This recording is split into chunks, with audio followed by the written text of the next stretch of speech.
So now we're going to go on to John's fantasy segment, and he will take the wheel.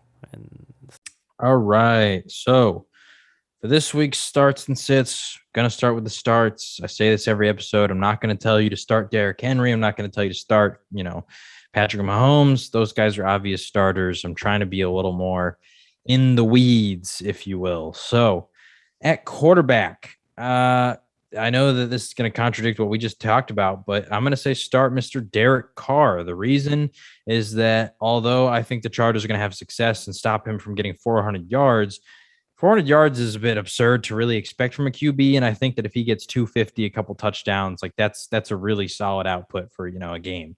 And I do think that it's reasonable. I think it's possible. I know that the Chargers defense, like I said, they have some good schemes. But overall, the Raiders have been rolling. And so I think they could have some offensive success, maybe not the heights that they have passing in previous weeks. But I still think that Derek Carr, if you were in a QB needy spot, is a good start just because of the role that he's been on and the way that he's elevated himself to start this year. He's got the hot hand. It's worth riding even in a matchup that might limit him from having an absurd yardage total. The next quarterback is going to be Mr. Kirk Cousins. Kirk is just a really solid fantasy quarterback. He's always good for points. He doesn't typically have just, horrendous games. And with them having, who do they play again? They play Cleveland. And once again, I know that Cleveland had a really good game last week, but as I said, I think that Minnesota has a lot of weapons. They have the ability to put up points. I think that they can try to keep up with this Cleveland team. And so Kirk, I would expect at least a couple touchdowns, a pretty good yardage output. Especially if Dalvin Cook does return. I think that bodes well for him and just being able to be efficient on the day. So those are the two quarterbacks. QB is always tough because, in 10, 12 team leagues, most people have like really consistent, obvious starters. Maybe only like 2 or, 3 teams would really be listening to this kind of thing. But if you are, those are some guys that you can look at. Running back, Chuba Hubbard. Obviously, Christian McCaffrey is out. And so the guy stepping up to fill his role is Chuba Hubbard. I wouldn't expect him to be Christian McCaffrey levels of productive, but I was really high on him through college. I think he was a really great draft pick for the Panthers.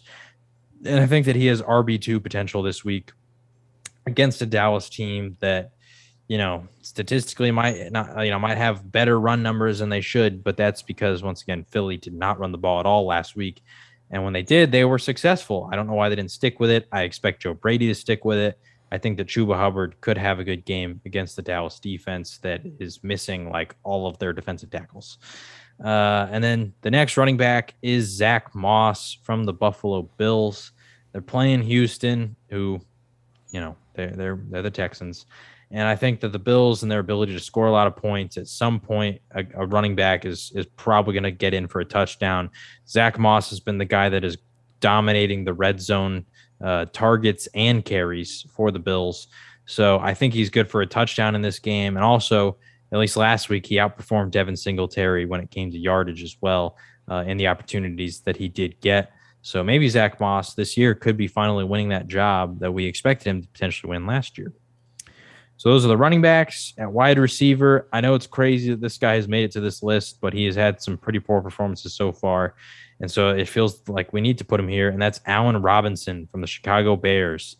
He's playing a Detroit team where who's their best corner? Nobody really knows. Jeff Okudah's out. He's missing, and he seems like the most talented guy they have over there. And so I think just matchup-wise, there's nobody that's really going to be able to match up with him. He's had a lot of red zone targets that he has not converted into touchdowns. I think that could change this week. And I think regardless of who the QB is, I expect this to be a good Allen Robinson week because Detroit's not going to offer the same resistance that some of these other teams could to Chicago while they've been struggling offensively. The next guy, and it pains me to put multiple Panthers on here, but it's DJ Moore. He's been on a heater. He's just been doing really well. I think they're going to mix him around, put him in the slot, put him outside. And, I mean, really, Trevon Diggs has been amazing, but I don't expect him to match up with DJ Moore every single play. And I think that when he's not matched up on DJ Moore, they're going to take advantage of who it is every single time. Sam Darnold has shown that he loves DJ Moore, and they've had a lot of success with each other. So I think that DJ Moore could have a really solid game. And also Dallas, I think statistically, like I mentioned earlier when we were talking about them versus the Panthers, they give up a lot of explosive plays, which just means a play that's 15 or 20 yards or more. And so, although they're getting picks, and that's what's really covering up those sort of plays, even against the Eagles, right? They started the game first play. Dallas Goedert, I think, had like a 30-yard catch. And then the next play, another big gain, but then Jalen Hurts throws the interception. So those sort of plays have been covered by the interceptions, but they're still happening. And so DJ Moore, I think he'll have a solid game. This one, I think a lot of fantasy owners might be relieved to hear this. I'm putting Brandon Ayuk on the start list. I think that he's slowly worked his way back into the good graces of Shanahan. He's been getting more and more of a target share, more and more of a snap count. And so I think that finally Brandon Ayuk is probably back to being a safe starter. The 49ers are playing Seattle, who are averaging 440 yards allowed per game. I think everybody on the Niners offense can eat here. And I don't think that Brandon Ayuk is, going to be any different. So I would say that Brandon Ayuk against Seattle, he's a start this week. So those are the wide receivers. And then finally, the tight end, it is Noah Fant. He's already made the start list before, but I just expect against the Ravens defense, obviously they're good at stopping the run. And so Melvin Gordon and Javonte Williams might have a tough outing. They have Marlon Humphrey, who's probably going to be on Cortland Sutton. And so that means who are your next best options? That's Tim Patrick and Noah Fant. And I think that Fant becomes the go-to guy in this game. I think that he should have a solid performance. And also Baltimore, they've had some success against tight ends this year. Like TJ Hawkinson didn't do a whole lot last game, but also week 1, Darren Waller had a really good performance. And I'm blanking on who Baltimore played week 2. Chiefs. Chiefs, yeah. Kelsey had a long touchdown. Yeah, Kelsey had, a good performance gets him. Obviously, it's tough to compare anybody to Travis Kelsey and Darren Waller, but that just shows that tight ends are able to have success against them. And so I'm not saying Noah Fant's going to have a game like those two guys, but I think he'll have some success here. And that's the starts. That's the starts for this week. And so we'll move on to the sits. At QB, it's weird because I had him on the starts last week against a really terrible defense, and he wasn't able to put up points. And so maybe that's why he's gotten to my bad side here. But it's Daniel Jones from the New York Giants. I just don't have a lot of faith in them. And as I talked about earlier, I think the Saints defense has really been the key to success here. So I'm thinking that Daniel Jones, he's going to turn the ball over. And so I think the Saints defense could have some success in this game. The run defense has been key. That doesn't necessarily mean it's going to translate to stopping a QB that's running. But with, once again, Sterling Shepard, Slayton, Kenny Golladay, all questionable in this game, I'm not sure where the Giants are going to be able to manufacture their offense against a solid Saints defense. So I would say put him on the sits list. And then next, it's Carson Wentz from the Indianapolis Colts. And it's really just because, the guy sprained both of his ankles. Like, how mobile do you think he can be? He relies on being able to move in the pocket and to extend some plays. He's never been a guy who's going to take off and run against you all the time, but he does do it when the opportunity presents itself. When you got 2 sprained ankles, that's not going to happen. And so I don't know. I'm not super confident in his ability to test this Miami secondary with Byron Jones and Xavier Howard. And so I think that this could be much more of a Jonathan Taylor kind of a game. And so I'm going to say put Carson Wentz on the bench for this week.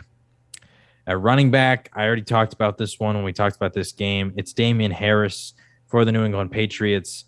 They're playing Tampa. That's really all the explanation you need. They have the best run defense in the league, so you don't really want to test them with a running back, especially in a running back room that's depleted with James White being out.